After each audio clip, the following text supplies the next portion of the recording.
Dawn crept over the banks of the Danube, slow and uneasy, as if the sun itself feared what this day would bring.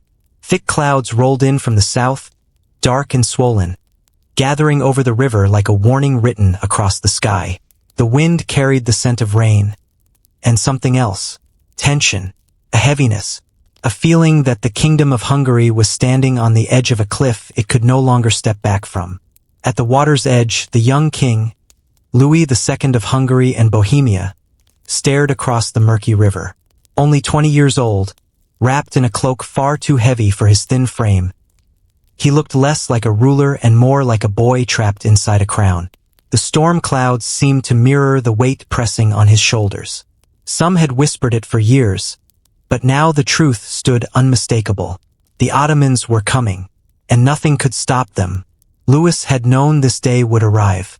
Everyone had. Reports had poured in from the south.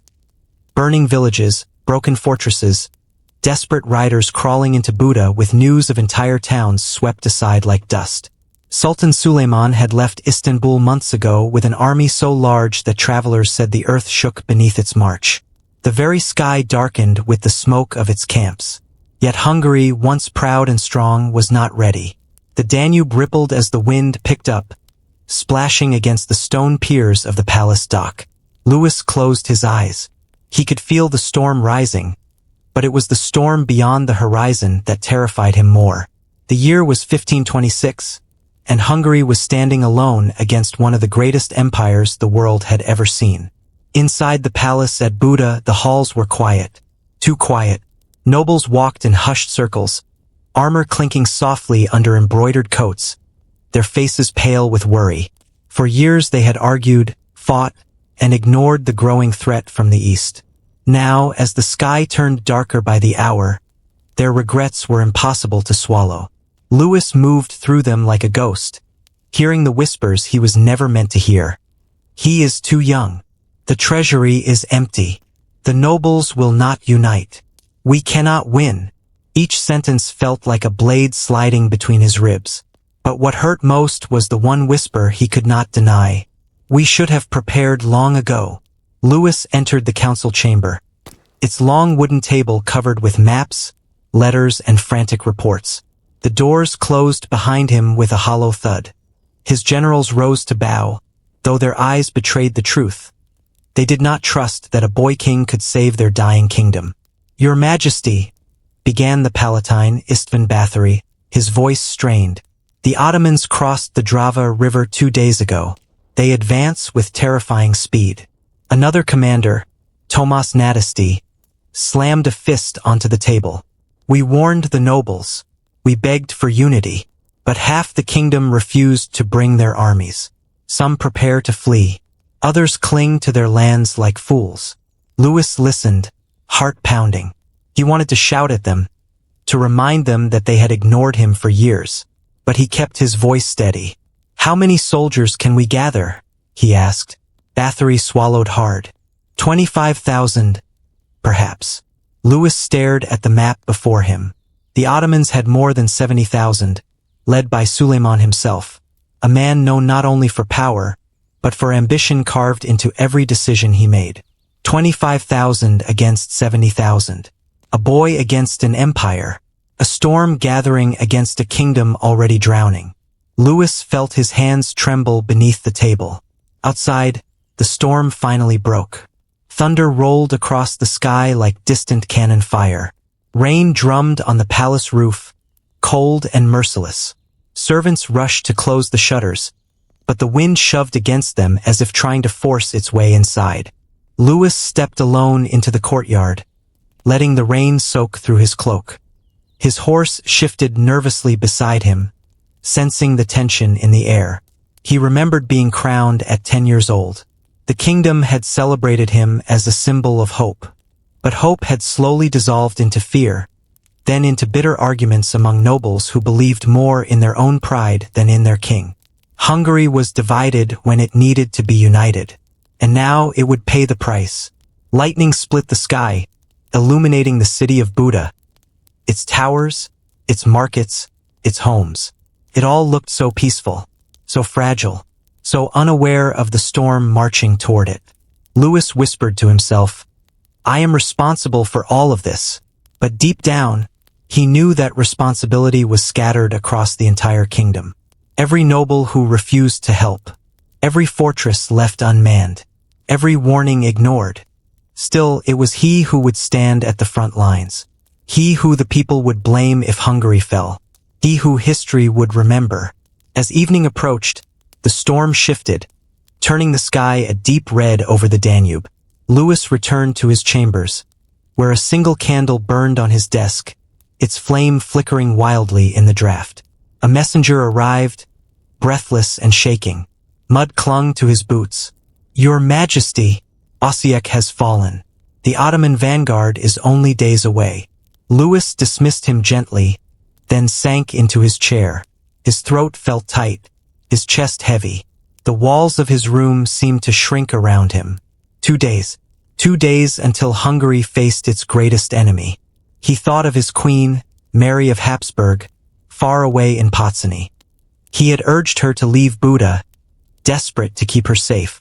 He knew that if he lost the battle, the capital would fall. Everything would fall. Louis leaned over the maps on his desk, tracing the lines of rivers and roads with shaking fingers. He tried to imagine tactics, maneuvers, anything that might give his small army a chance. But every path led to the same truth. Hungary was alone. Another flash of lightning lit his chamber. The thunder followed so close behind that the walls rattled. Louis stood, his heart thudding, and approached the window. Rain streaked across the glass, distorting the world outside. But through the haze, he could see the faint outline of the Danube, wide, ancient, and uncaring. For centuries, it had been the river that protected Hungary. Now, it felt like a border between the world that was, and the world about to change forever. Louis pressed his forehead against the cool glass. He had never felt so young, never felt so frightened, never wished so deeply that time could turn back. But it couldn't. Not now. Not when the greatest army on earth was marching toward him. Night settled over Buda. Torches glowed along the palace walls, their light trembling in the wind. Guards whispered nervously to one another, gripping their spears as if they feared the shadows themselves. Louis walked alone through the corridors, each footstep echoing like a countdown. He knew tomorrow he would ride out. He would gather what men he could. He would face the storm on the fields near Mohács, a place most of his commanders begged him to avoid. But there was no time left. No reinforcements coming. No miracles waiting beyond the horizon. Only duty. Only courage. Only fate. As he reached the courtyard again, the rain had slowed, leaving the air heavy and cold. Louis looked up at the sky, the same sky that had warned him all day, the same sky that seemed to mourn for the kingdom it watched over. He whispered a prayer. Not for victory, he no longer believed that was guaranteed, but for strength, for clarity, for the chance to stand before his people with dignity, no matter what tomorrow brought. The wind carried his words away, lost somewhere over the Danube. And in that moment, Louis II understood something painfully clear. A storm was coming for Hungary, not the one above his head, but the one marching toward his kingdom with fire, steel, and the ambition of an empire. And no matter how hard he tried, there was no running from it. Dawn rose over the Balkans like a blade of fire, slicing through the fog that clung to the valleys. The land trembled beneath thousands of marching feet, shaking dust from the trees and waking birds from their nests. From the cliffs above the road, you could see it, an army stretching so far that it seemed to touch the horizon. Flags whipped in the wind, drums thundered, and armor gleamed beneath the rising sun. At the front of this unstoppable tide rode a single man on a white stallion. His robes were crimson, his armor polished like the surface of a mirror. His face was calm, steady, and terrifying in its confidence. Sultan Suleiman the Magnificent. At only 32 years old, he commanded one of the greatest empires in human history. An empire hungry for more. Hungary was only the next piece in a dream he carried deep inside him. One that reached far beyond the Carpathian Mountains and into the heart of Europe. As he rode, the size of his army became clear. Tens of thousands of soldiers.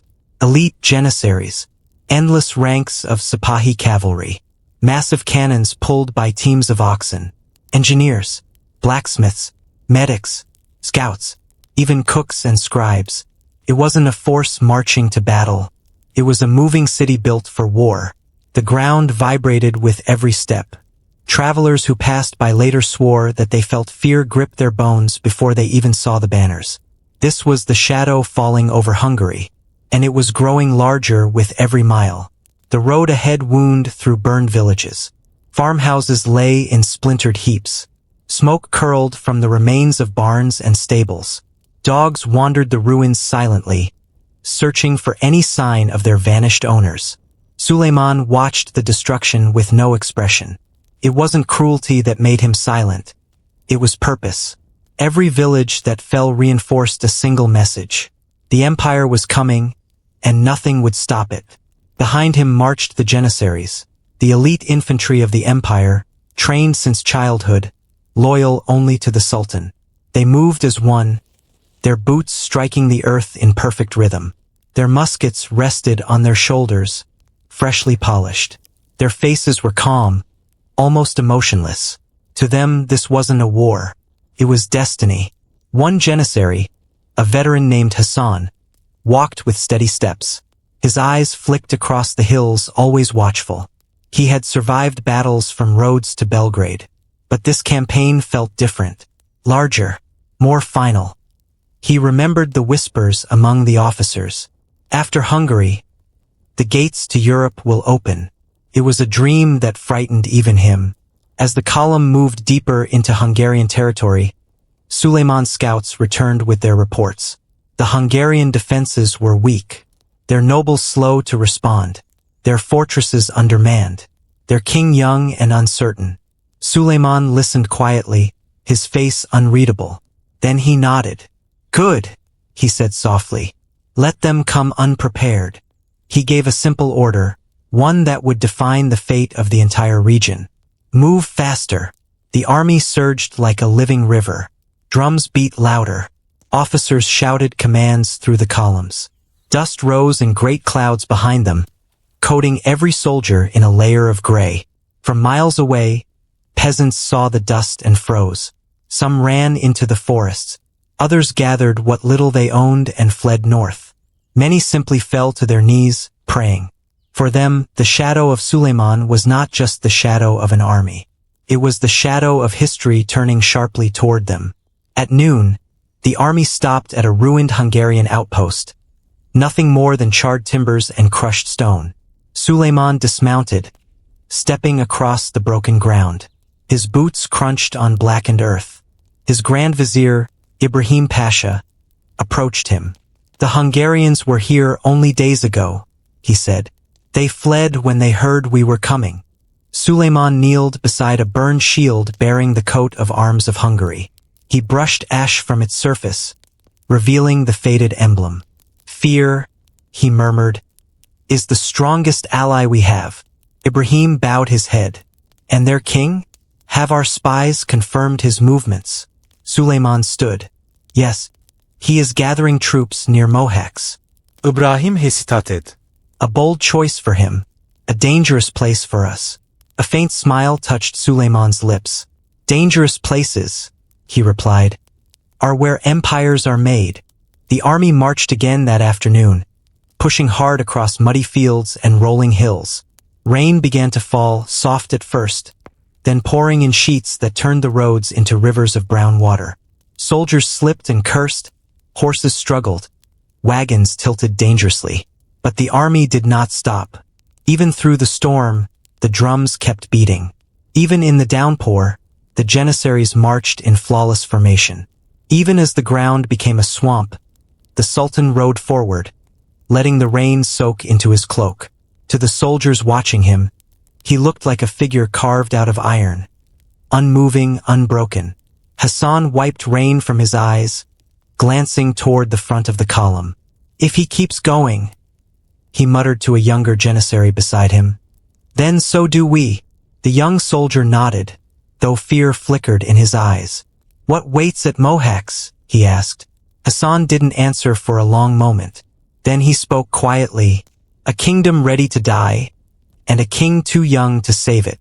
Night fell, thick and heavy, covering the world in darkness. Torches lit the Ottoman camps like scattered stars on the ground.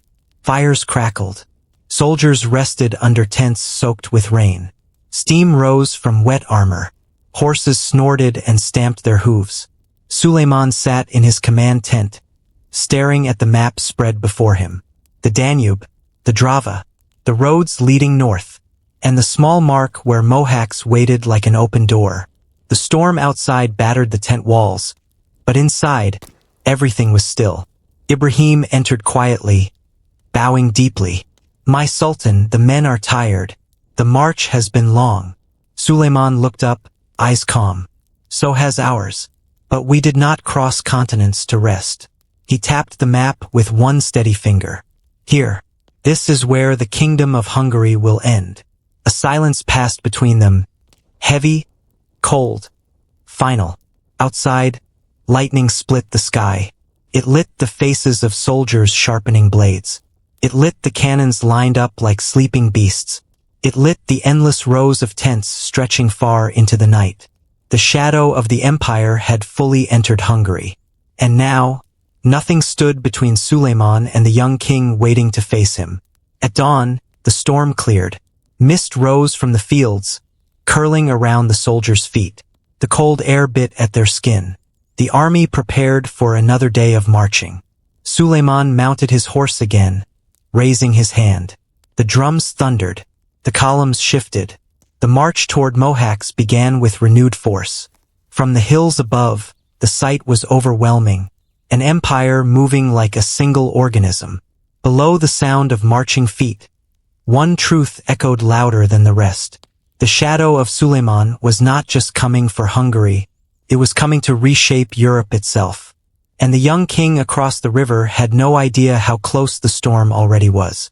Morning light crawled across the roofs of Buda like a tired hand. The city had barely woken when the bells began to ring, slow, heavy, and frightened. Their sound traveled across the Danube, slipping through narrow streets and echoing inside the stone halls of the royal palace. Inside, King Louis II stood alone before a tall window, staring at the river below. He was only 20 years old, yet his face looked older today, tired, pale, marked by nights without sleep. His armor rested on a nearby table, polished but never worn long enough to feel familiar. Even the crown on his head felt too heavy, as if it belonged to a man he had not yet become. He closed his eyes as the bells rang again. The Ottomans had crossed the Drava. Suleiman was coming. Louis whispered to himself, almost like a child reciting a prayer. There is still time. There must be time. But deep inside, he knew the truth. Time had already run out. He rushed down the palace corridors, his footsteps echoing through vaulted stone halls. Servants bowed as he passed, but their eyes were filled with worry.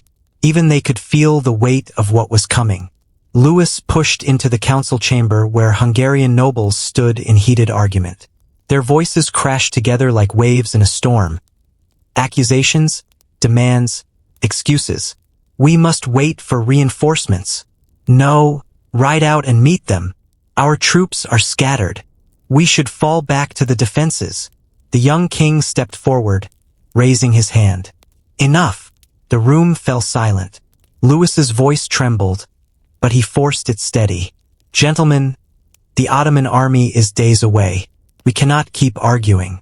The kingdom needs unity now." A tall noble with gray hair, Count Bathiani, shook his head. "Your Majesty, unity is exactly what we do not have." Louis swallowed hard. The truth hurt more than any sword. For years, the kingdom had been torn by pride and neglect. The nobles fought among themselves. Taxes went unpaid. Fortresses crumbled. Promised soldiers never arrived. Everyone expected someone else to defend Hungary. And now the bill had come due. Louis called the nobles closer around the table. A large map lay before them. Castles, rivers, and the long red line marking the Ottoman advance. It seemed to move farther every time he looked at it. "We make for Mohacs," Louis said. We will gather every soldier we can and face Suleiman before he reaches the heart of our kingdom. Murmurs rose through the room. Mohacs is too open. It favors their artillery. It will destroy us. Louis slammed his hand on the table. Every place will destroy us if we arrive too late. Silence washed over the chamber again.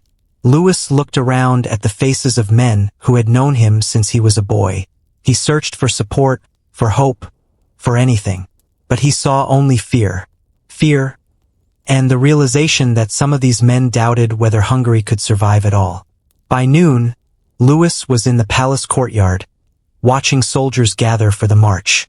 Many were young, farm boys with worn boots and nervous eyes.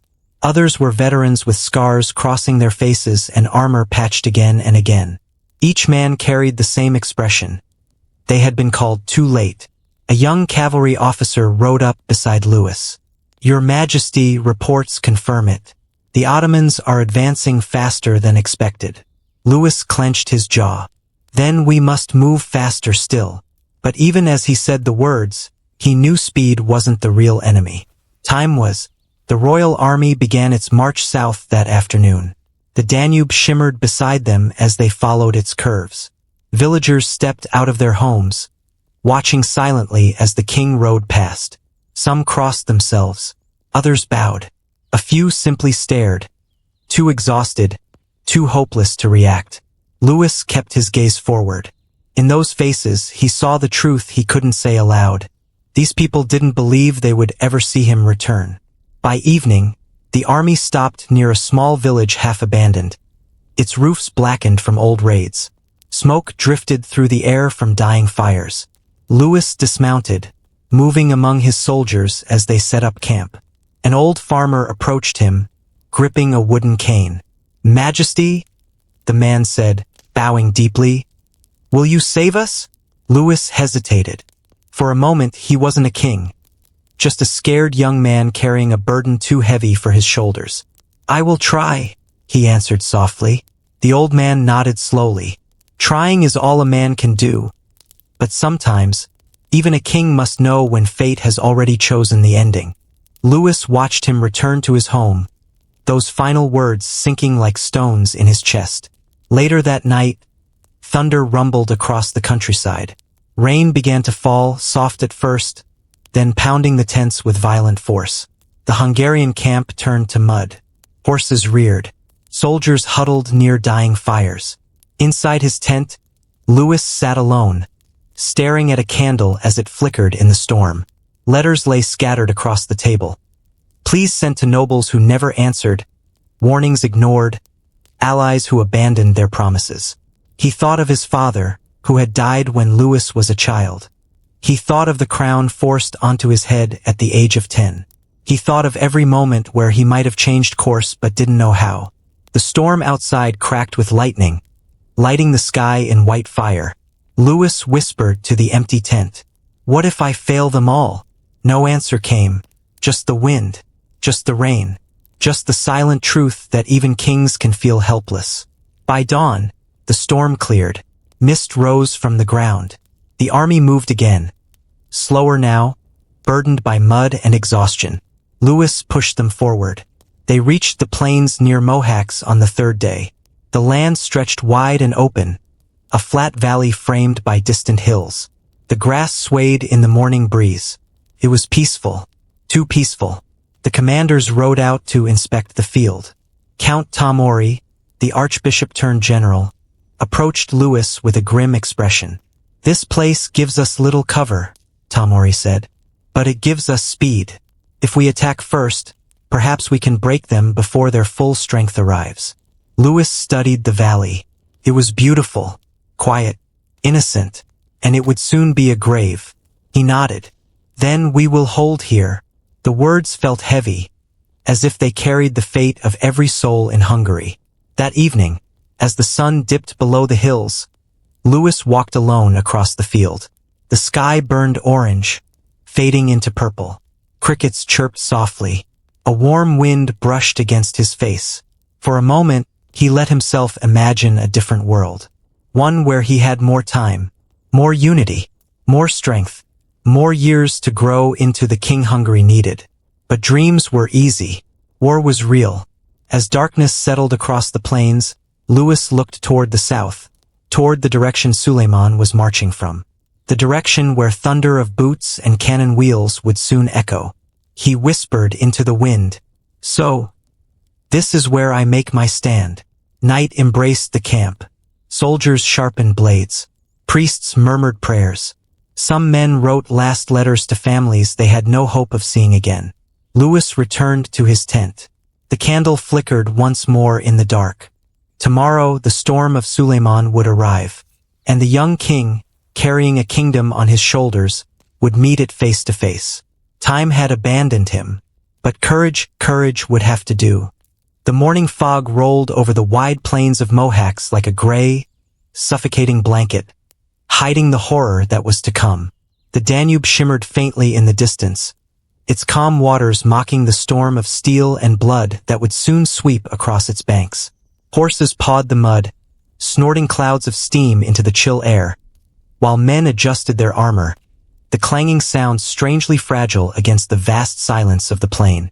Here, under a sky that carried both the weight of the empire and the doom of the kingdom, Hungary's last hope stood ready, or as ready as a cornered nation could be. King Louis II, barely 18, rode along the lines with a nervous determination. His youthful face, usually framed with the golden light of optimism and duty, was now etched with shadows. He had spent years learning strategy, diplomacy, and the history of his ancestors, but none of it could erase the truth he had tried to deny. The Ottoman Empire was coming. It had come in waves, swallowing every border it reached, and now its great force thundered across the land. His advisors had whispered in council chambers for months, debating alliances, fortifications, and retreat. But Louis's pride, and perhaps desperation, had guided them here, to this open, unforgiving plain. The Hungarian commanders moved like ghosts among their men, adjusting formations, speaking in clipped tones that carried a mixture of fear and resolve. János Szapolyai, a seasoned but cautious commander, frowned as he surveyed the field. The choice was deliberate, he knew, but it was a gamble with death itself as the currency.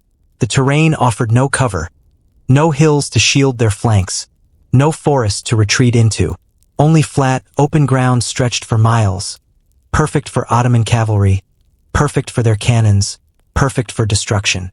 Around them, 25,000 men, a mix of seasoned soldiers and reluctant peasants pressed into service, stood in uneasy ranks. Their breaths hung in the cold morning air like smoke. Some whispered prayers, others muttered curses. The weight of inevitability pressed down on them. The sky above seemed too low, the air too still, as if the earth itself feared the coming slaughter. Mothers' letters tucked into armor plates, brothers' faces etched with despair and courage, all converged here in this moment of tragic destiny. The sound of distant drums reached their ears, a slow, relentless beat that marked the march of the Ottoman army. Suleiman the Magnificent's forces, numbering more than 70,000, were not just an enemy. They were a force of nature, a storm incarnate. The Janissaries, elite infantry drilled in years of relentless warfare, moved with mechanical precision. Cannons, still covered in tarpaulin to hide their numbers, promised thunderous judgment. The very earth seemed to quake under the weight of the approaching doom, and yet the Hungarian army held its ground. Louis II dismounted near a cluster of banners, his hand tightening around the hilt of his sword. The banners fluttered weakly in the breeze, symbols of a kingdom's pride, but fragile in the face of such overwhelming odds. "Hold the line," he whispered, not to the men, but perhaps to himself. He had no illusions. The open plains offered no sanctuary. Every choice had led them here, a field that would remember their names in screams rather than honor. As the sun climbed higher, the shadows of the men lengthened, stretching across the plain like silent specters of the dead yet to come. Officers rode along the ranks, shouting orders that sounded hollow even as they were meant to inspire. Shields were adjusted, spears readied, and the archers' quivers rattled nervously. Some men wept quietly, others prayed aloud, and a few tried to summon courage from memories of past victories that now seemed like distant dreams. The sky, still heavy with storm clouds, mirrored the tension below. It was as though nature itself mourned what it would witness. An entire army teetering on the edge of annihilation. The commanders convened one last time near the center of the line. Strategy, they said, was their only weapon now.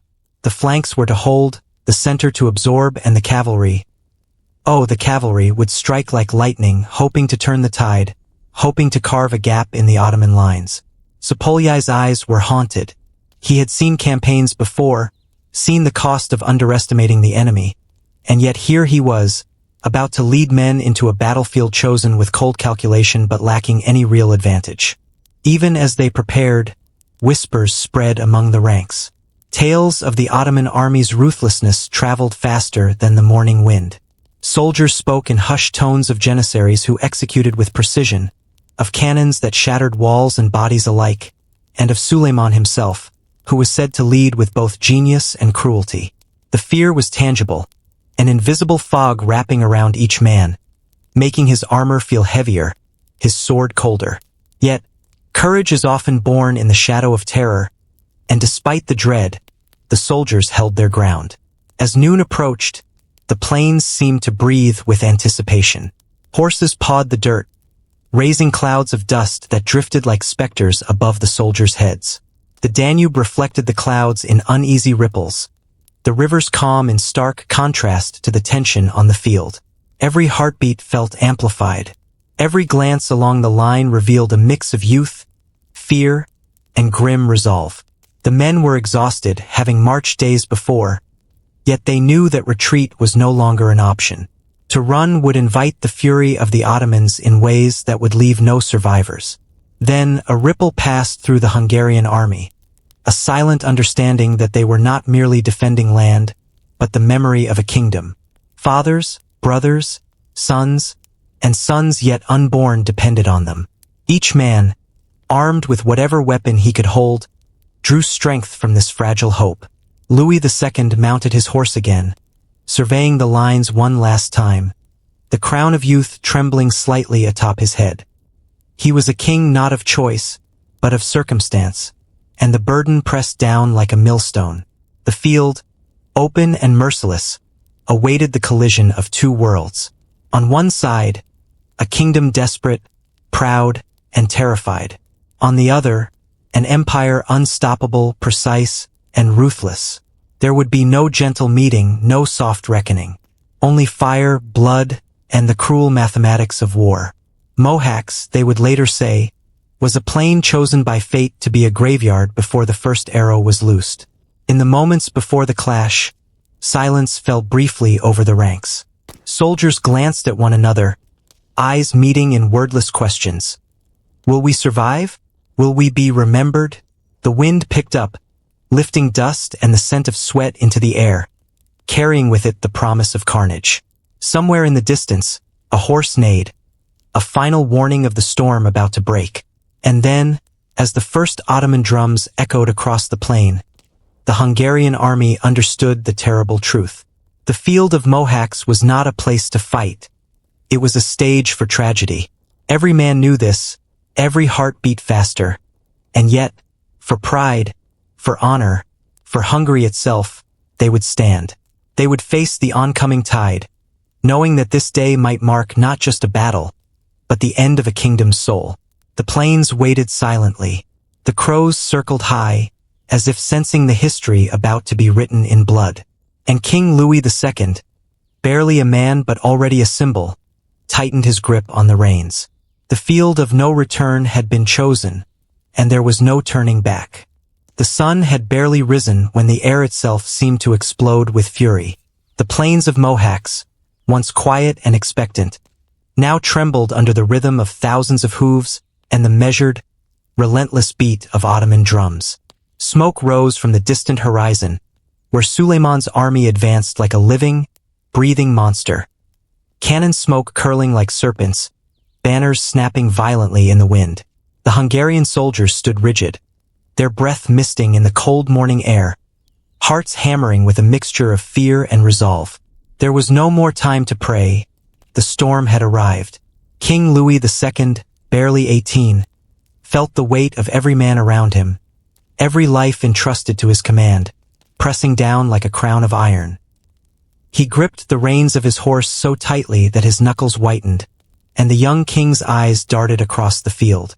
The Hungarian cavalry, their armor glinting in the pale light, adjusted their lances and prepared to charge. They were fewer than a third of the Ottoman force, yet determination burned in their chests like fire against ice. Here, courage would be measured in seconds, in heartbeats, in the strength of arms and steel. The first clash erupted with a deafening roar. Hungarian riders surged forward, their war cries cutting through the morning haze. Lances lowered, horses leapt, and for a fleeting heartbeat, the charge felt unstoppable. Faces of youth and experience alike shone with desperation. Fathers and sons fought side by side, eyes locked not on victory, but on survival. They smashed into the Ottoman lines with the force of storms, their swords singing, their shields splintering. For a brief, blinding moment, the plains themselves seemed to rise to the courage of the Hungarians. But the empire they faced was not a fleeting shadow. Cannon fire roared like thunder, hammering into the ranks, sending men and horses sprawling. Smoke and flame blurred the line between earth and sky. Archers rained death with unerring precision, while Janissaries moved like shadows, cutting down anyone who faltered. The Hungarian cavalry, brave as they were, found themselves swallowed by steel and fire. The field, once open and hopeful, became a grinding machine of blood and despair. Every charge that had promised glory ended in ruin. Amid the chaos, Louis II rode desperately into the fray. His youthful courage shone like a fleeting candle in a storm, but it was no match for the merciless tide. He saw friends fall, saw men he had trained, fought, and ridden beside crushed beneath the relentless assault of Ottoman infantry. The noise was overwhelming. The clash of swords, the pounding of hooves, the screaming of the wounded, and the distant, omnipresent boom of cannons that seemed to mock the bravery of those who dared oppose them. Smoke and dust filled the air, clinging to faces streaked with sweat and blood. Every step forward became a struggle, every breath a testament to sheer will. The Hungarian infantry tried to hold the line behind the cavalry, but the onslaught was unrelenting. Waves of Ottoman soldiers pressed forward, shields locking, swords cutting, formations unbreakable. The ground itself seemed to rebel, churned into mud by trampling horses and the bodies of the fallen. Men fought as though possessed by some desperate spirit, yet one by one, they were cut down or driven back. The sky, gray and heavy, hung like a judgment over the carnage below, reflecting the hopelessness of the struggle. Some cavalry units managed to break through small sections of the Ottoman line, lances skewering soldiers and tearing gaps into the enemy ranks. But for every success, the Hungarians paid dearly. Horses collapsed under the weight of combat, riders thrown into the mud where they were either cut down or crushed under the hooves of panicked animals. The thunder of cannon fire created craters that swallowed both man and beast. The charge that had begun with a roar of hope now ended in silence, punctuated by the screams of the dying. Among the chaos, leaders tried to rally their men. János Szapolyai barked orders through the smoke and blood, but every instruction seemed drowned by the relentless storm. Communication broke down. Formation dissolved. Soldiers fought in isolated pockets, clinging to the hope that they might survive even a few moments longer. And yet, even as despair threatened to overwhelm them, there were flashes of human courage. Young men saving comrades, older soldiers shielding the terrified, entire squads holding their ground just long enough to let a fellow fighter escape. It was chaos, yes, but also the raw, tragic poetry of survival. King Louis II's horse stumbled over the uneven ground, throwing him forward even as he kept his eyes fixed on the enemy. He witnessed the heart-wrenching scenes of men crushed beneath battering arms, of friends severed from life in a single, indiscriminate moment. His sword slashed, his lance thrust, and yet the tide of death continued, indifferent to bravery, indifferent to kings. For the first time, he understood that heroism alone could not turn the wheel of fate. The plains of Mohács demanded a price far higher than anyone could pay. The Ottoman army pressed every advantage. Their cannons were positioned with lethal precision, blasting apart Hungarian lines as though the earth itself had turned against them. Cavalry swooped in from the flanks, cutting down any who tried to regroup. Janissaries executed with terrifying efficiency, leaving no room for mercy. The Hungarian forces, already weary, began to crumble under the pressure. Fear was no longer abstract. It was the mud in which they struggled, the scream of the wounded around them, the cold realization that they were surrounded, outnumbered, and outmatched. Amid the storm of battle, fleeting moments of humanity still appeared. Soldiers reached for fallen comrades, dragging them out of the line of fire. A boy, no older than 15, took up his father's sword after he was slain, his hands trembling but his resolve unbroken. And Louis II, young king on a battlefield that would define his legacy, rode from one pocket of resistance to another, trying to inspire courage that might save even a handful of lives. These small acts of bravery shone like sparks in the darkness, but the inferno of Ottoman power was relentless. By afternoon, the reality became impossible to ignore. Hungarian cavalry had been shattered, infantry decimated, and morale broken. The sky, still thick with smoke, cast a sickly light over the field, illuminating the faces of the dying and the fallen. The storm of steel, once surmountable in spirit, had become unstoppable in practice. Every charge ended in failure, every hope in despair. The Hungarian army was being ground into the earth, and the very air seemed to carry the screams of a kingdom in collapse. And yet, even in this maelstrom, Louis II refused to retreat. He became a symbol of desperate defiance, a beacon of human courage in the face of annihilation. Each sweep of his sword was a prayer, each gallop forward a statement, that Hungary would not surrender easily, that its people would meet fate with eyes open, even if death was certain. Around him, the plains of Mohács became a canvas painted in blood, sweat, and the last vestiges of hope. As the day wore on, the battle lines blurred into chaos. Smoke, dust, and the cries of men and horses swallowed the sun, casting the field in a twilight of fire and sorrow. The Hungarian cavalry, once proud and determined, was now a scattered remnant, and the infantry, brave yet exhausted, struggled to hold any semblance of order. The enemy advanced with relentless precision, cutting down anyone who wavered. Mohács, the chosen plain, lived up to its dark promise. It was becoming a graveyard, each heartbeat a reminder of what had been lost. When the sun finally dipped low, the plains were littered with bodies, horses, and broken armor. The storm of battle had passed, leaving only smoldering devastation and the echoes of screams. The Hungarian army had fought with valor, yes, but the sheer force of the Ottoman Empire had overwhelmed them. Mohács had claimed its first victims, not just soldiers, but the pride and hope of a kingdom. The field was no longer just earth and grass. It was a testament to courage and tragedy, a place where heroism and despair had collided with merciless force. Smoke hung over the plains of Mohács like a suffocating shroud, curling in spirals above the wounded and the fallen. The sun, hidden behind a veil of blackened clouds and cannon smoke, cast a dim, gray light over a battlefield that had already begun to devour the hopes of an entire kingdom. The Hungarian center, once a proud formation of infantry, now teetered on the edge of collapse, crushed under the unrelenting weight of the Ottoman assault. Every heartbeat on the field felt amplified, every scream a reminder that human courage has its limits. King Louis II rode along the broken lines, his young face streaked with blood and sweat. The once orderly ranks of his infantry had become a chaotic mass of soldiers, their shields shattered, their weapons splintered, their spirits worn thin. Men who had marched with pride now stumbled through the mud, dragging themselves forward in a desperate attempt to hold a line that had ceased to exist. Around him, the cries of the wounded echoed like the tolling of funeral bells, each one marking the passing of hope. The Ottoman army pressed forward with terrifying precision. Waves of Janissaries, disciplined and ruthless, advanced in perfect formation, cutting down any Hungarian soldier who faltered. Archers rained death from the flanks, their arrows finding gaps in armor and shields alike. Cannons boomed without mercy, tearing through the earth and men with the same indifferent force.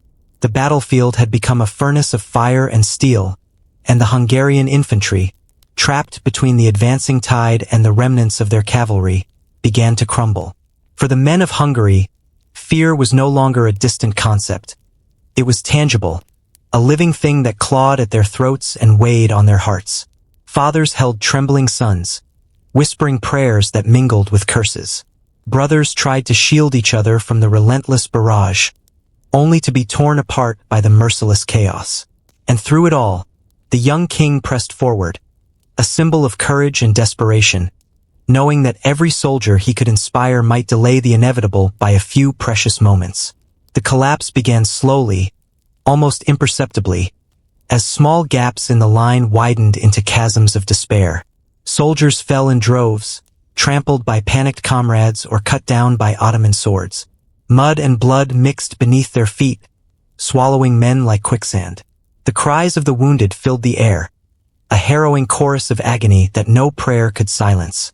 Every attempt to regroup was met with a wall of death, every surge of hope extinguished by the relentless advance of Suleiman's forces.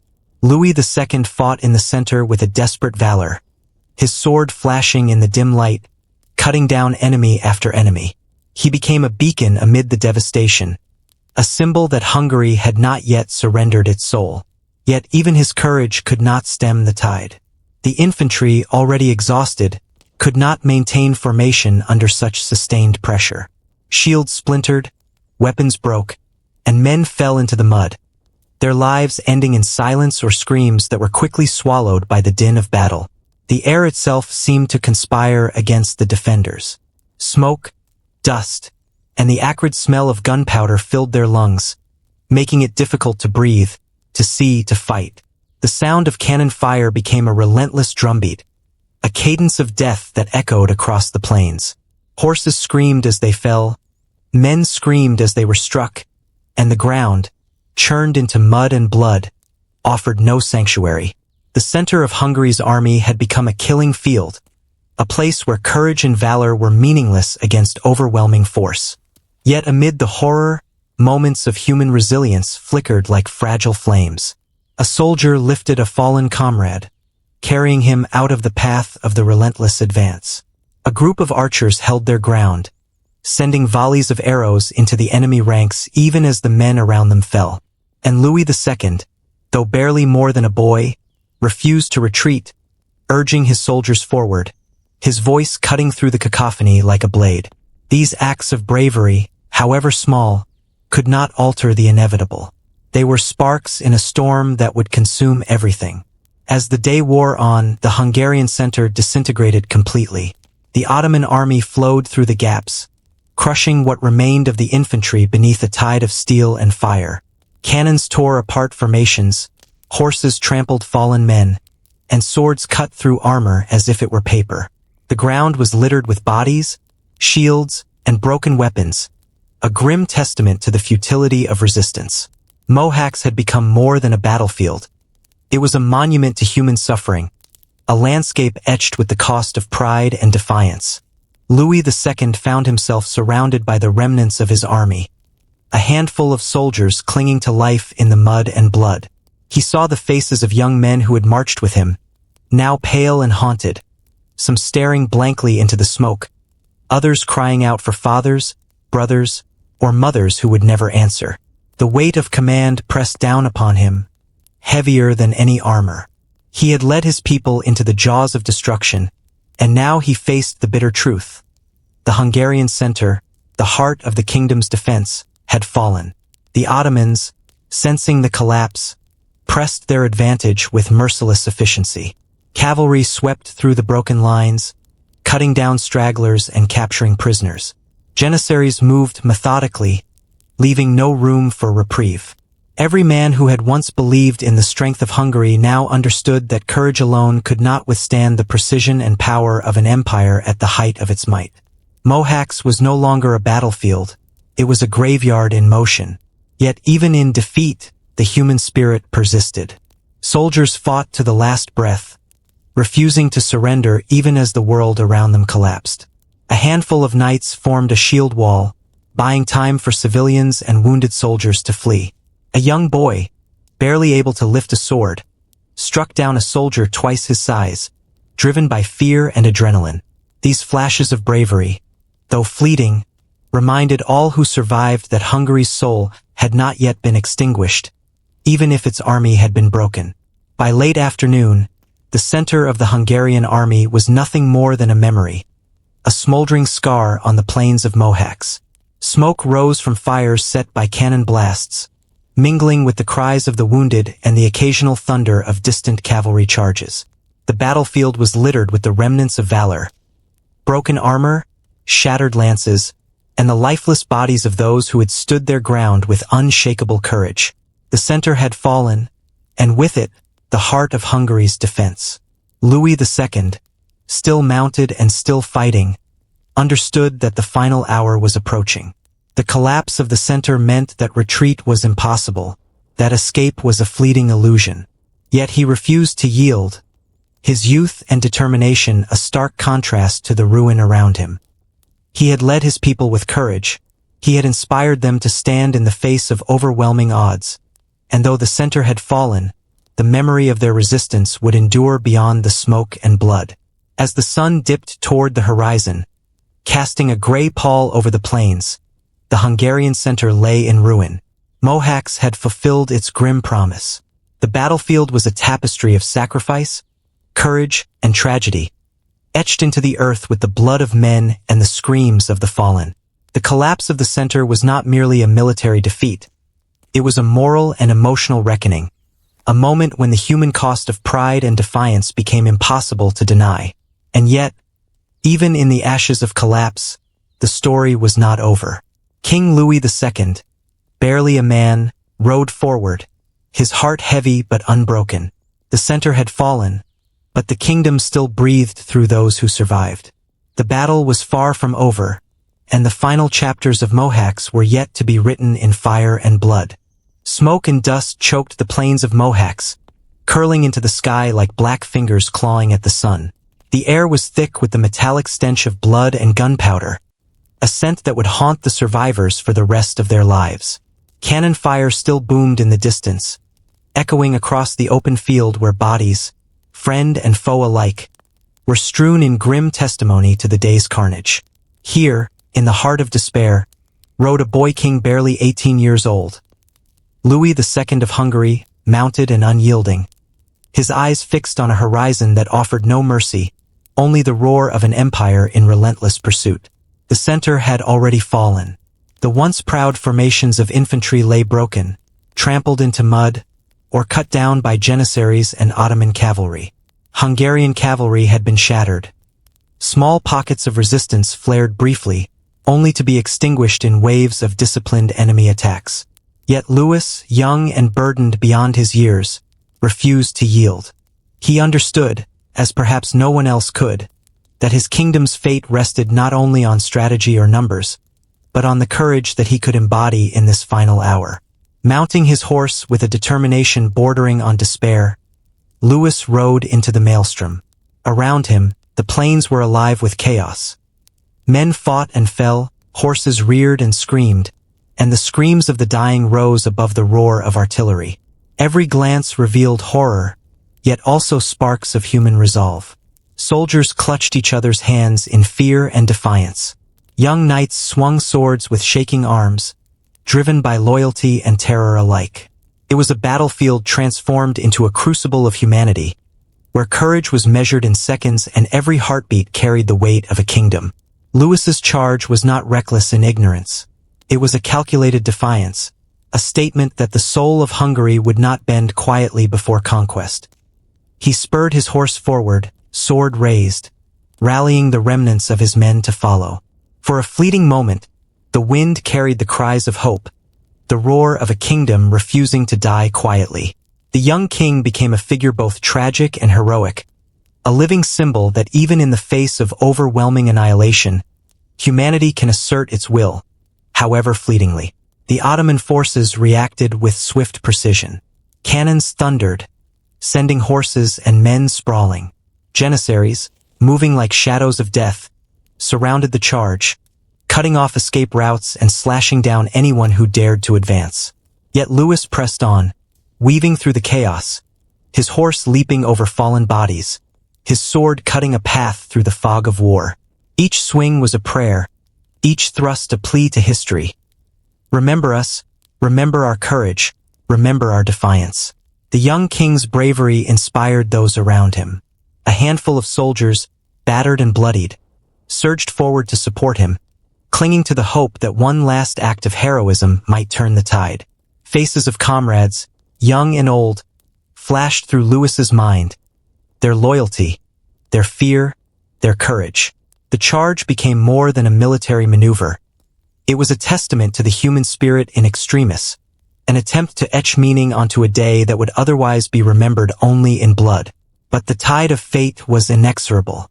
The plains of Mohács offered no sanctuary, no cover, no mercy. Every step forward brought Louis and his followers closer to encirclement. Cannons cut through the air with a roar, arrows found gaps in armor, and cavalry from the Ottoman flanks cut off retreat. Each man who fell was another note in the dirge of a kingdom undone. Louis's charge, valiant and defiant, could not withstand the crushing weight of numbers and steel. Amid the chaos, the young king glimpsed the magnitude of the disaster. Soldiers he had trained, fought beside, or simply grown up with were now scattered or dead. Fathers mourned sons, brothers searched desperately for each other in the smoke, and every surviving Hungarian soldier felt the sting of inevitability pressing down like a hand on the throat of their nation. Louis's heart ached with a knowledge no one else could bear fully. This charge, brave as it was, might be the last act of a free Hungarian king. Yet he refused to retreat. Retreat would be to admit defeat before it was complete. It would be to let history remember Hungary as meek in its final hour. His horse thundered across the field, over mud and blood, past fallen banners and shattered weapons. Louis swung his sword again and again, cutting down anyone who dared to obstruct his path. Not because it would change the outcome, but because defiance, in this moment, was all that remained of dignity. The battlefield was a blur of movement and destruction. Horses screamed, swords clashed, men shouted and cried out in terror. Smoke filled the air, making it hard to see more than a few feet ahead. Louis II, eyes wide but unwavering, pressed forward, spurred not only by courage but by a profound sense of responsibility. Every step was an act of remembrance for those who had already fallen. Every charge a declaration that even in defeat, Hungary would fight. But even heroes cannot outrun fate. Surrounded and increasingly isolated, Louis realized the charge could no longer continue. The weight of the empire's might, the precision of Ottoman strategy, and the exhaustion of his men converged upon him. His horse faltered in the mud, slipping as the young king struggled to maintain control. Enemy soldiers closed in, the roar of cannons and cries of the wounded forming a symphony of destruction around him. In his final moments on the battlefield, Louis II became more than a king. He became a symbol, the image of a teenage monarch, riding into the storm of steel and fire, facing certain death with unyielding courage, would resonate through history. Around him, the remnants of his army scattered or fell, the battlefield swallowing them one by one. The plains of Mohács, chosen with grim foresight, claimed its ultimate sacrifice. The heart of Hungary's monarchy, the soul of its resistance, and the young king who dared to stand against fate itself. As Louis II fell, his sword still raised, his eyes turned toward the horizon. For a brief, shining moment, it seemed as though time itself paused to honor his defiance. The cries of the wounded, the clash of steel, and the roar of the Ottoman advance all faded into the background, leaving only the echo of courage and tragedy intertwined. Mohács, already a graveyard, had taken its final toll. And yet, in this darkness, history would not forget. Louis II's last ride became a story of tragic heroism, a testament to the human spirit even in the face of inevitable doom. The plains of Mohács were no longer merely earth and grass. They were a mirror of the kingdom's soul, a place where bravery met annihilation, and where a boy king became eternal in memory even as he fell in flesh. When the dust settled, when the screams ceased and the wind carried the faint, bitter scent of blood and gunpowder across the plains, the young king was gone. The Hungarian center had collapsed, the cavalry was shattered, and the infantry decimated. Yet in the hearts of those who survived, the image of Louis II, riding into impossible odds, would endure. A haunting reminder that courage can exist even when the outcome is death, and that heroism is often measured not by victory, but by the willingness to face the storm. The last ride of a king was over. The plains of Mohács had claimed him, along with thousands of brave men who had stood by his side. But the story of their defiance, their courage, and their tragic sacrifice would echo through centuries, a somber reminder of a kingdom that dared to resist even as fate itself closed in. The plains of Mohács were drenched in smoke and blood, the horizon a gray smear of fire and dust. Cannon fire had quieted in places, leaving only the groans of the wounded and the terrified cries of the survivors. The Hungarian army had been shattered, the center broken, the cavalry decimated, and the young king lost to the chaos. But the battle was far from over. What remained of Hungary's soldiers found themselves fleeing across the open field, hunted not by chance, but by the merciless precision of the Ottoman army. Bodies littered the ground, and the mud, churned by hooves and boots, clung to the dead and dying alike. Survivors stumbled through this nightmarish landscape, trying to escape the swords and arrows that continued to claim them. Every step was a gamble. Every glance could be a man's last. Men who had fought with courage hours before now ran on instinct, terror driving them more than hope. The very earth seemed to resist their flight, sucking at boots and dragging down the desperate as if the plains themselves were conspiring in this slaughter. The Ottoman cavalry, fresh and unbroken, swept through the fleeing soldiers with deadly efficiency. Horses screamed as lances pierced armor, cutting down men before they could reach the safety of the Danube's banks. Those who stumbled were trampled, their cries lost in the roar of hooves and the shouting of soldiers. Some tried to hide in gullies or behind broken wagons, only to be dragged out and executed without mercy. Mohács, already a field of death, had transformed into a hunt, every man's flight a fleeting defiance against inevitable annihilation. The Danube, which moments before had mirrored the sky, now ran red with blood in shallow reaches, its muddy banks slick with corpses. Soldiers who reached the river found no refuge. Many drowned in the chaos, weighted down by armor or trapped in the current, unable to escape the Ottoman pursuit. Horses bolted into the water, carrying men who would never emerge. The river, once a symbol of life and passage, had become a natural extension of the carnage on land. It bore witness to the desperation of those fleeing for survival, and to the utter ruthlessness of the victors. Amid the terror, human tragedy unfolded in every form. Brothers were torn apart, fathers helpless as sons were cut down before their eyes, young knights trampled under the hooves of panicked horses. The cries of the wounded, the moans of the dying, and the screams of the hunted blended into a continuous, harrowing chorus. Survival was no longer a matter of bravery or skill, but of chance, and for most, chance had abandoned them entirely. The Ottoman forces moved like predators. Janissaries advanced methodically, executing those too slow to escape. Cavalry circled to prevent regrouping, ensuring that no Hungarian soldier could find respite. Archers picked off stragglers with precision, their arrows finding flesh with unerring efficiency. It was not merely a victory in battle, it was a massacre designed to break the spirit of a nation. Mohács had become an arena where fear, skill, and death intertwined, leaving only the most desperate alive. Among the survivors, few showed courage.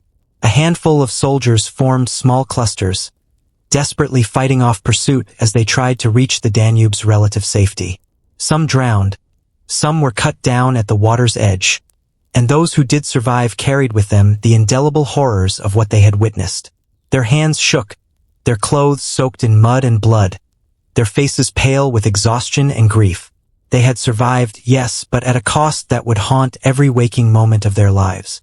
The chaos was compounded by the loss of command.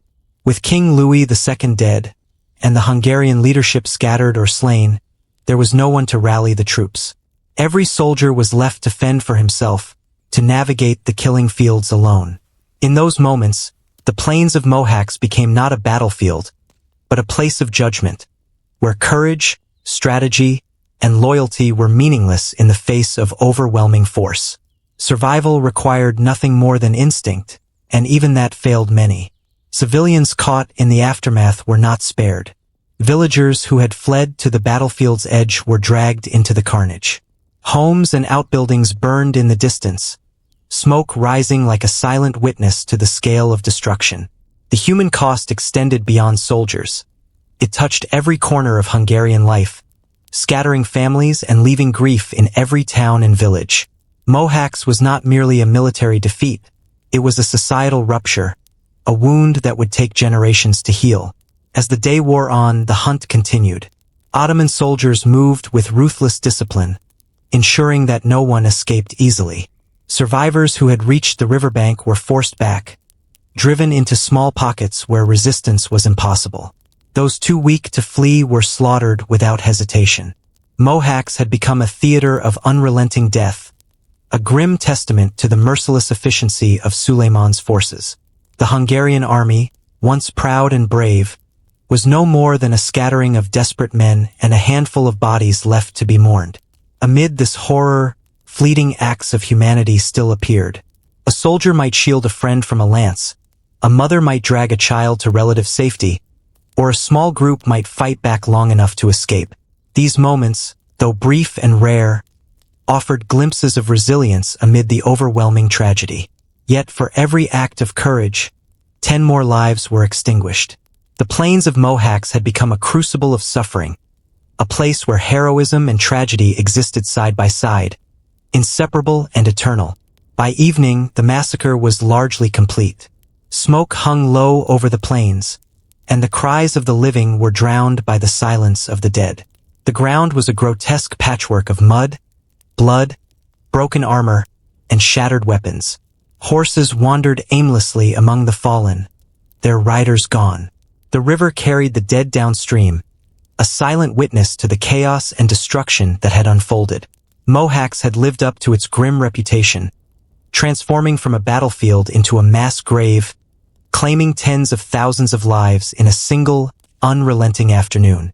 When night fell, the survivors huddled in scattered groups, too few to form a proper line, too weary to speak beyond whispers of grief. They looked across the field they had fled, understanding with a sinking heart that Hungary had lost more than an army. It had lost its leadership, its pride, and a part of its soul. Mohács was no longer merely land. It was a scar, a memory etched in blood, and a warning of the cost of underestimating a merciless enemy. Even in the darkness, the crows circled above, settling on the broken banners and bodies of the dead. Their harsh cries echoed over the plains, a grim symphony to the scale of tragedy. Survivors would carry the weight of what they had seen forever. The screams, the blood, the faces of friends and strangers alike swallowed by the slaughter. Mohács had become a massacre, and its legacy would haunt Hungary for generations. The day's horror was complete. The Hungarian army was annihilated. Its soldiers hunted as they fled, and the battlefield stood as a stark reminder of the human cost of war. Mohács was no longer a place to fight. It was a place where the living witnessed the true power of an empire and the fragility of human courage. The massacre had finished, but its shadow would endure. It was a dark, unbroken silence, filled only with memory, grief, and the knowledge that Hungary had been irreparably wounded. The plains of Mohács, once alive with the roar of cannons, the cries of men, and the pounding of hooves, now lay still. Smoke lingered in the gray sky, curling lazily over the blood-soaked earth, and the acrid scent of gunpowder mingled with the coppery tang of countless lives lost. Silence hung heavy, unnatural, broken only by the occasional caw of a crow or the distant splash of a river carrying the dead downstream. It was a silence that pressed on the chest, a quiet that screamed of the lives extinguished in a single merciless afternoon. Everywhere the eye turned, The devastation was absolute. Bodies of soldiers lay in haphazard heaps, some sprawled in final acts of defiance. Others collapsed in exhaustion and fear. Horses, once proud steeds of war, now lay toppled, their eyes wide and lifeless, hooves frozen mid-stride. Broken weapons, shattered shields, and tattered banners littered the field, silent witnesses to the collapse of an army. Mohacs had transformed into a graveyard in motion, claiming the heart of Hungary and leaving nothing but despair in its wake. King Louis II was gone. His final ride had ended in tragedy, a symbol of courage consumed by fate. Without him, Hungary's command structure had disintegrated completely.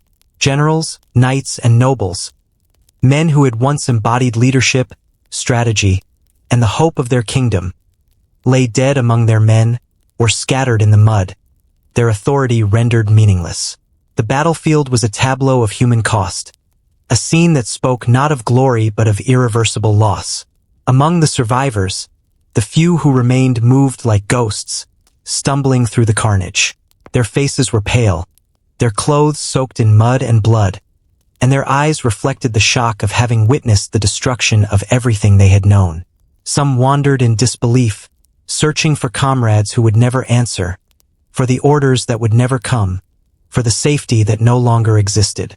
The silence of Mohacs pressed on them, heavy and suffocating, a reminder that the kingdom's center had not only fallen, but been erased. Crows circled above, landing atop banners and bodies alike, picking at the remnants of a kingdom in ruin. Their harsh cries seemed to mock the dead, or perhaps to give voice to the grief of the living. Every fallen knight, every soldier, every young boy swept into battle by loyalty or circumstance, lay in mute testimony to the sheer scale of the disaster. Mohacs had devoured not just men, but the future of Hungary itself, leaving behind a scar that would mark the nation for centuries. The river that ran through the battlefield mirrored the sky, its surface darkened by the reflection of smoke and blood. Bodies floated downstream, some limp, others thrashing weakly in the final gasps of life. Horses followed them, riders gone, and the water itself seemed to carry the grief of the entire kingdom. Survivors who had fled to the banks were left to stare at the river, understanding that escape had been fleeting, that the cost had been absolute. Mohacs had consumed everything, and in its wake lay only the silence of devastation. With the army decimated and the king dead, no structure remained to organize the remnants. Nobles and commanders who survived were scattered, broken, and demoralized. The battlefield was no longer a place of strategy or resistance. It was a cemetery, a tableau of human courage overwhelmed by the force of history. The few who could still lift a sword did so not to fight, but to clear paths for the living, to dig the dead from the mud, or simply to survive until nightfall. Their courage persisted, but it was pale against the enormity of what had been lost. Amid the ruin, human grief manifested in ways both small and overwhelming.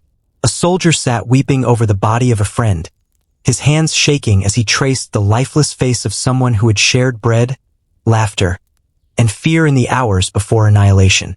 Mothers and fathers who had ridden into the battle in hope of defending their homes now found themselves surrounded by unrecognizable horrors. The scale of death was incomprehensible, a force that reduced even the strongest heart to numbness. Mohacs was not just a battle lost. It was a wound in the collective soul of Hungary. The silence pressed on through the afternoon. Smoke drifted in slow, curling columns, rising from fires set by cannon blasts, torches, or the remnants of supply wagons. Broken armor and shattered weapons glinted dully in the sickly light, and the moans of the wounded slowly faded as night approached. Even the wind seemed to carry the grief, moving mournfully across the plains, whispering of lives extinguished and of a kingdom's heart ripped from its chest. By nightfall, Mohacs had settled into an uneasy quiet. The Ottoman army had withdrawn to regroup, leaving only the dead, the dying, and the shattered remnants of Hungary's forces. Survivors huddled in small groups, sharing what little warmth or water they could find. Their voices hushed as if louder sounds might summon death itself. They understood, even in their exhaustion, that the true battle had not been for the field. It had been for the kingdom's soul. and that battle had been lost. Among these survivors, rumors spread quickly. Nobles dead, leadership gone. The young king fallen in a blaze of impossible courage. The weight of reality pressed on them all. Hungary had been decapitated in a single afternoon. Its command shattered.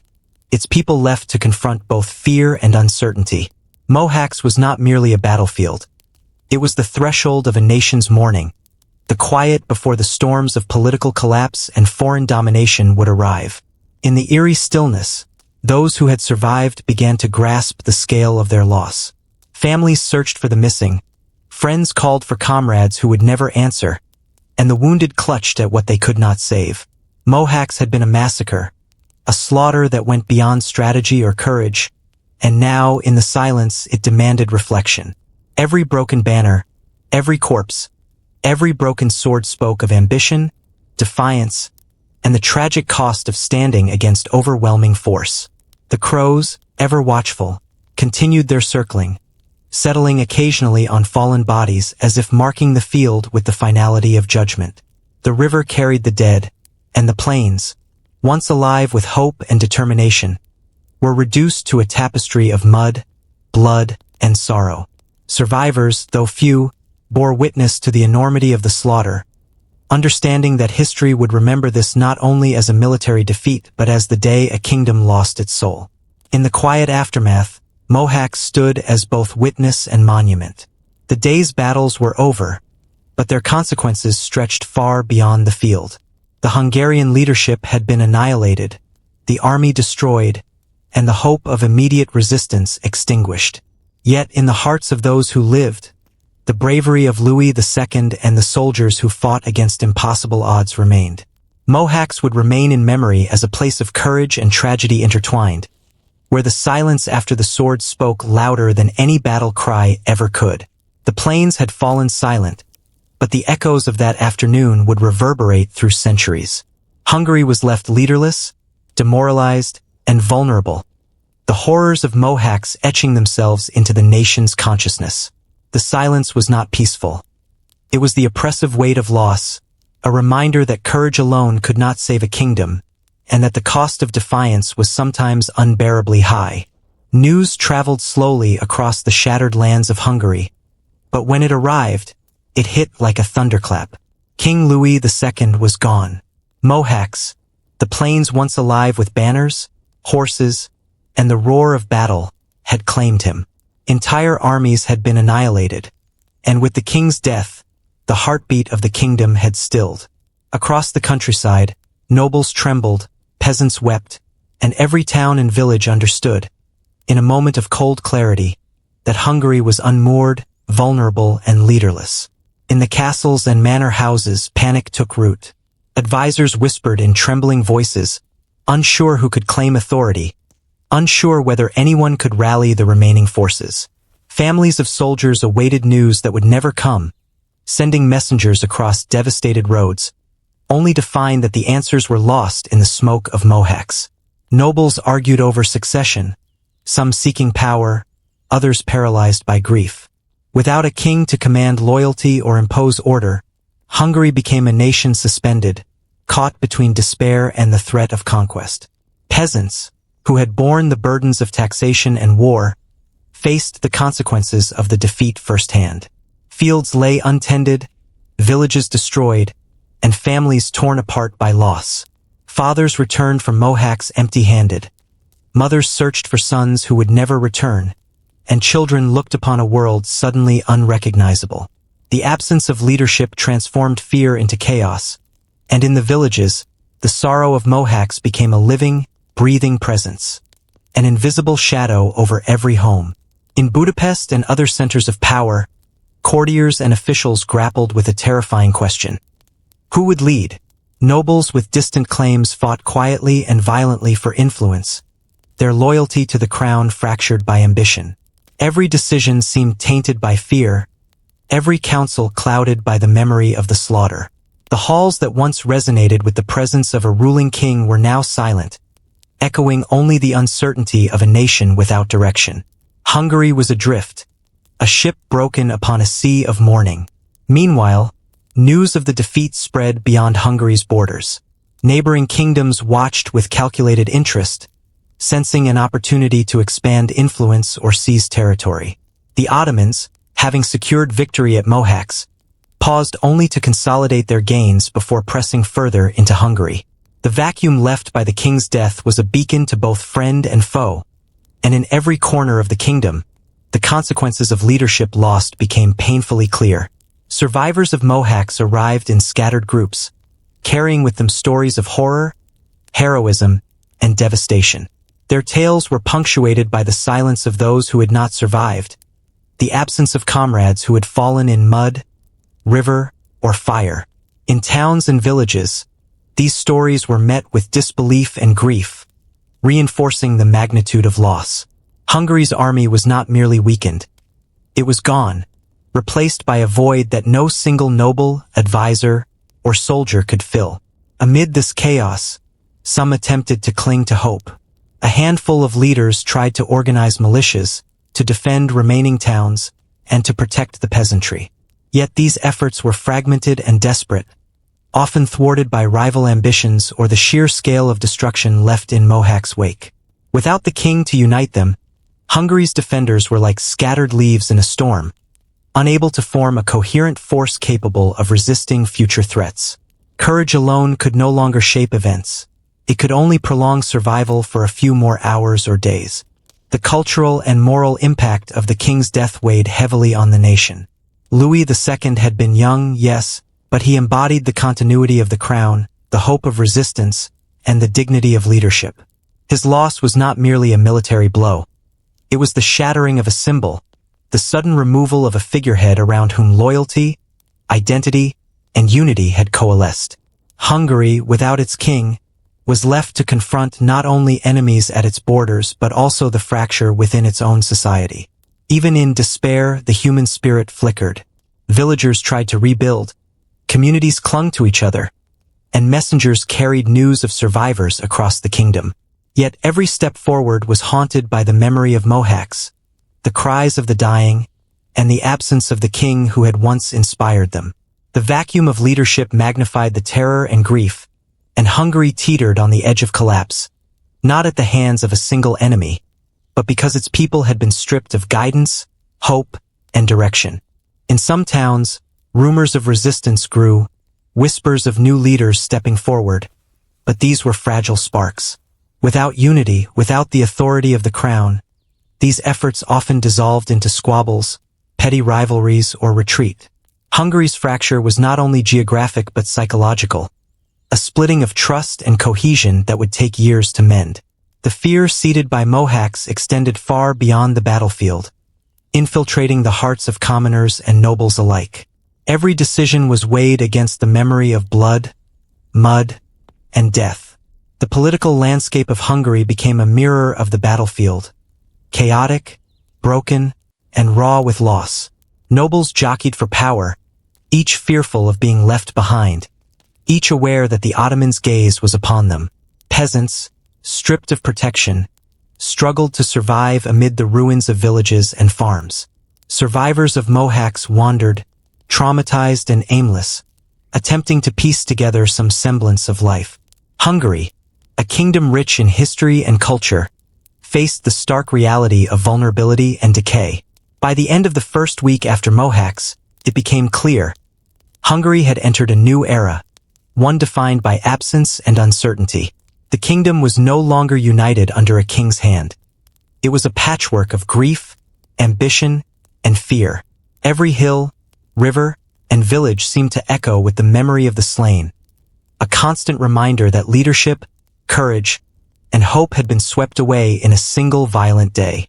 Mohács had not only taken lives, it had fractured a nation's identity, leaving it exposed and unprotected against the tides of history. And yet, in this vacuum, the seeds of future conflict were planted. Rival factions emerged, some seeking to claim what remained of the kingdom for themselves, others attempting to preserve a fragile continuity amid chaos. Hungary's people, scarred by battle and bereft of guidance, faced the impossible task of surviving not only the Ottoman threat, but also the disintegration of their own society. Mohács was complete in its devastation. The silence that followed was a living, breathing entity, shaping the nation's future as much as the battle itself had. The country was without a king. Leadership had died on the plains, and with it the cohesion of a nation. Every village, town, and city had been touched by grief, by fear, by the lingering presence of death. Hungary had been unmoored, left to navigate the treacherous waters of political collapse, foreign threat, and human suffering.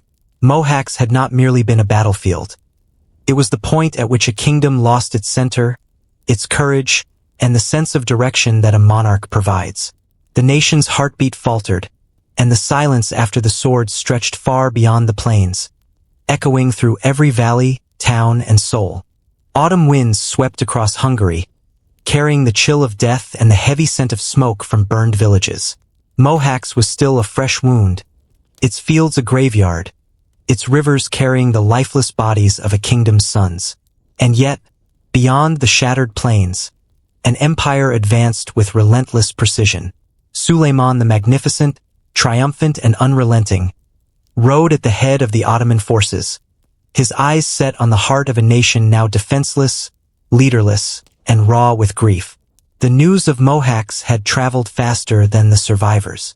Towns and cities, already weakened by the loss of the army and the king, trembled in fear. Nobles quarreled over scraps of authority. Peasants abandoned farms to flee the advancing army, and the whispers of despair spread like wildfire. Hungary had been unmoored, its spirit fractured, and the empire knew it. Suleiman's march was not merely military. It was psychological, a demonstration that the absence of leadership left a nation exposed, fragile, and prey to the ambitions of the powerful. Villages that had once been vibrant were abandoned or burning. Smoke rose from rooftops, curling into the gray sky, a silent witness to the human cost of war. Families fled wherever they could, dragging children, livestock, and whatever possessions they could carry. Some were caught in the chaos. Others were spared only by the merciful inattention of the conquering army. The air was thick with fear, grief, and the sense that history itself had turned against the people of Hungary. Suleiman's army moved like a shadow over the land. Cities that had resisted Hungarian kings for centuries now fell without battle. Gates opened in trembling surrender. Townsfolk watched as imperial banners were raised where the Hungarian colors had flown. The Ottoman forces swept through with ruthless efficiency, dismantling resistance before it could even form. Soldiers, artisans, and merchants alike were subject to the authority of the empire, and those who resisted were met with swift and unyielding punishment. Hungary, once a proud kingdom, became a landscape of subjugation and fear. Castles that had withstood centuries of siege crumbled, not to superior force, but to the absence of leadership and unity. Garrison troops, demoralized and leaderless, offered minimal resistance before surrendering to Suleiman's disciplined army. Nobles who had survived Mohács fled, their loyalty fractured and their authority meaningless. The empire's advance was methodical. Every town captured, every castle claimed, was a step deeper into the heart of a nation stripped of guidance and hope. The people of Hungary bore the human weight of conquest. Families were separated, homes burned or occupied, and communities left to navigate the new, harsh reality of Ottoman rule. Survivors of Mohács watched in silent despair as the empire extended its reach, understanding that resistance had failed, leadership had perished, and the very fabric of society was being rewritten before their eyes. The plains of Mohács had been a massacre. Now the nation itself was being swallowed. Yet Suleiman's campaign was not indiscriminate. Cities that submitted peacefully were allowed to continue with minimal disruption. Governance was reorganized under Ottoman oversight, taxes levied to fund the empire's further ambitions. The subtlety of conquest, administration, integration, control, was as devastating as any battlefield defeat. Hungary, stripped of its king and its army, became a collection of provinces, each subject to the empire's authority, each bound to the will of a distant ruler whose presence loomed over every valley and town. For the survivors of Mohács, the sight of the empire's advance was both terrifying and surreal. Soldiers who had once fought bravely under Louis II now wandered as refugees, trying to salvage some fragment of life amid the devastation. Villagers who had mourned for lost sons now faced the reality of foreign rule. The psychological weight of conquest pressed on every individual. The recognition that their kingdom was no longer theirs, that their autonomy had been swept away in the wake of the empire's inexorable march. Even as the empire consolidated, resistance flickered like faint embers. Small groups of nobles and soldiers attempted to defend isolated towns, raid supply lines, or rally peasantry for guerrilla action. But these efforts were fragmented and ultimately futile. The absence of central leadership, combined with the overwhelming power and organization of the Ottoman forces, rendered such resistance symbolic rather than strategic. Hungary's fate had been sealed not by a single battle alone, but by the collapse of command, morale, and national cohesion. The empire's conquest reshaped not only borders, but identity. Hungarian cities now bore Ottoman garrisons. Castles were repurposed to serve as outposts of control. Administrative structures were aligned with imperial standards. The people, though physically intact, experienced a profound cultural and political shift. Mohacs had destroyed the army. Suleiman's march destroyed the nation's framework for autonomy. History was no longer written in the language of Hungarian kings. It was now recorded in the annals of an empire that had absorbed a nation with precision and force. By winter, the empire had reached the core of Hungary. Trade routes were controlled, tax systems enforced, and local governance subsumed under Ottoman authority. Families huddled in surviving villages, the landscape dotted with both abandoned homes and newly raised imperial banners. Survivors of Mohacs, both soldiers and civilians, understood, with haunting clarity, that their nation had entered a new chapter, one defined by subjugation, adaptation, and the long shadow of conquest. The empire had swallowed the kingdom whole, and Hungary's identity would now endure under foreign rule for generations. And yet, even in the face of this overwhelming power, memory and grief persisted. The plains of Mohács were never forgotten. The massacre and the king's final ride remained etched in the consciousness of every Hungarian who lived through it. Each town that fell, each castle taken, and each city surrendered carried the weight of a recent, searing trauma. The empire's rule was firm, but the scars of Mohács were deeper still, shaping the collective psyche of a nation robbed of its center and forced to endure under a conqueror's hand. Suleiman's march had been swift, decisive, and merciless in its efficiency, but it was also calculated, administrative, and lasting. Hungary was no longer a kingdom resisting foreign domination. It had become part of a system far larger, one capable of maintaining control and extracting wealth, labor, and loyalty. The human cost of this transition, death, displacement, despair, was enormous. Yet even that could not erase the memory of the fallen or the courage that had once stood against impossible odds. Mohács and its aftermath became a story of both destruction and survival, a reminder that empires may conquer lands, but the human spirit remembers. By the end of the year, Hungary lay largely in Ottoman hands, its cities captured, its army destroyed, and its leadership annihilated. The empire had swallowed a nation, yet the plains of Mohács and the memory of King Louis II's last ride haunted the land, echoing through the hills, rivers, and towns. Conquest was complete, but the story of courage, defiance, and human loss remained indelible. Mohács had been a battlefield. Now Hungary itself was a monument to the consequences of fate, war, and the relentless ambition of empire. The plains of Mohács lay silent, a scar etched across the heart of Hungary. The wind whispered through the shattered fields, carrying with it the scent of blood and smoke that had lingered for weeks, months, years, though the battle itself had lasted mere hours. For those who survived, and for generations yet unborn, Mohács would not be remembered merely as a defeat. It would be the day Hungary's spirit fractured, the day the kingdom's heart was ripped out and swallowed by the relentless tide of empire. King Louis II was dead. Nobles were scattered, and the army that had once defended the nation was no more than a memory. Suleiman's forces had moved into the heart of Hungary, cities and castles falling to the steady, unstoppable march of the Ottoman Empire. For 150 years, the echoes of Mohacs would haunt the land, shaping its politics, its people, and its culture.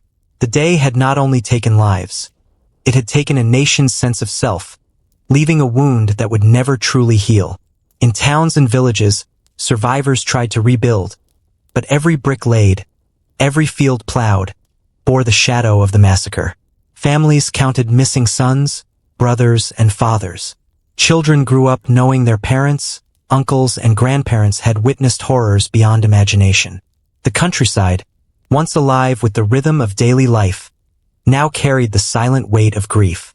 Every whisper of wind, every rustle of leaves, seemed to echo the cries of Mohacs, reminding Hungarians that the day had not merely ended a battle, but had altered the very soul of their kingdom.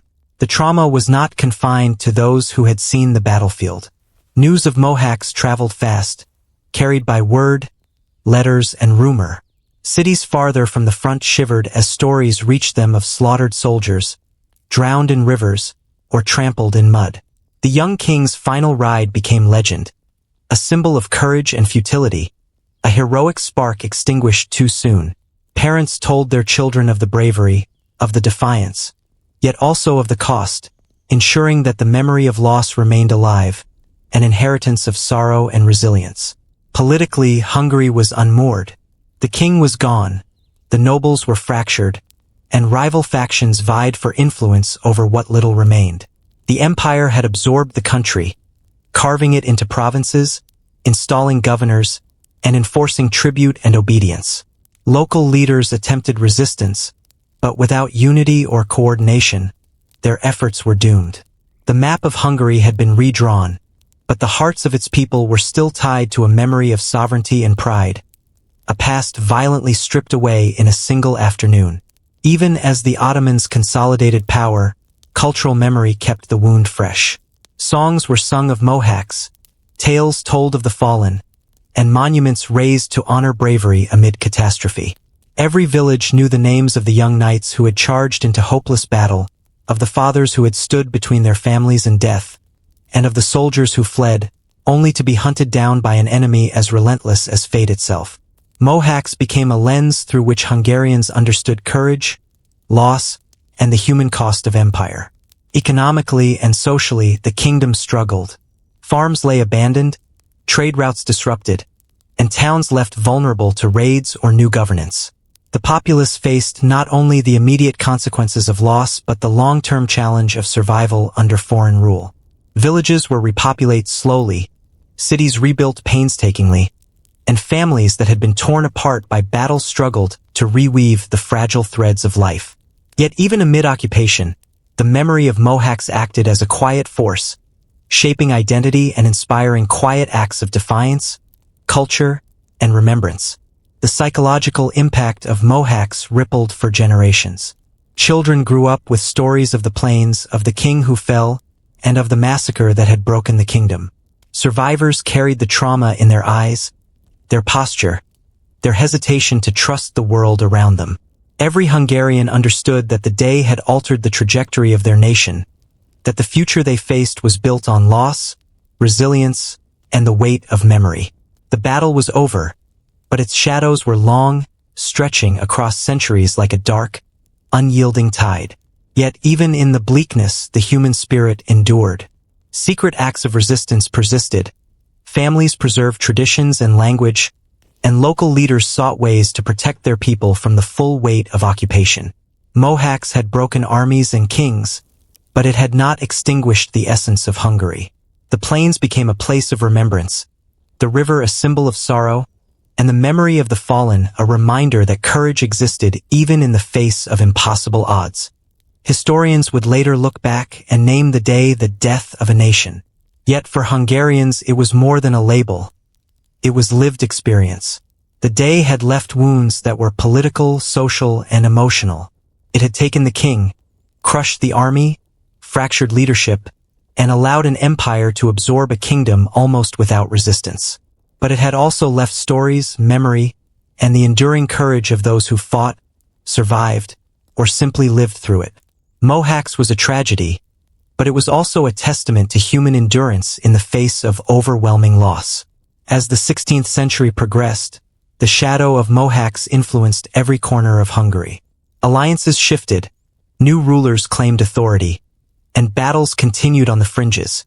Yet the plains remained sacred in memory.